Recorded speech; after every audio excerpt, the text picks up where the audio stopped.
16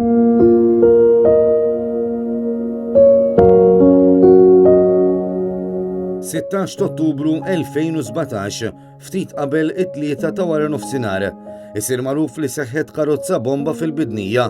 Fl-aħħar ta' berqa tiġri l-kelma li l-vittma kienet il-ġurnalista Defni Caruana Galizia.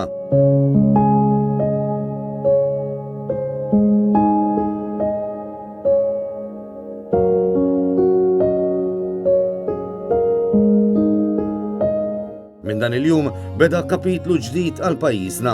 Reġa' bdiet id-diskussjoni dwar kemm verament qed ingawdu l-vera demokrazija u l-libertà tal-espressjoni. L-istess diskussjoni li kienet l-ordni tal-ġurnata f'Malta aktar minn 30 sena ilu. Mill-qtil ta' Defni Caruana Galizia issa għaddew sentejn, iżda xorta għadna qed nistennew li ssir ġustizzja. Għaddew sentejn li matulhom il-gvern kaxkar saqajh biex jaħtar inkjesta indipendenti.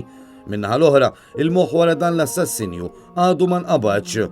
F'dan iż-żmien, eluf ta' Maltin baqgħu jinżlu fit-toroq iġeddu l-memorja ta' Defni Caruana Galizia.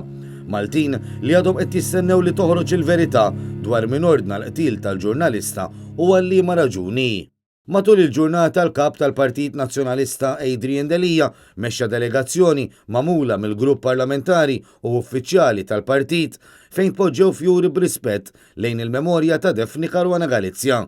Wara li tpoġġew il-fjuri, membru tal-familja Caruana Galizia daħlet quddiem il-mafkar u remiet il-kuruna tal-fjuri li kienet għadha kif tpoġġiet mill-Partit Nazzjonalista.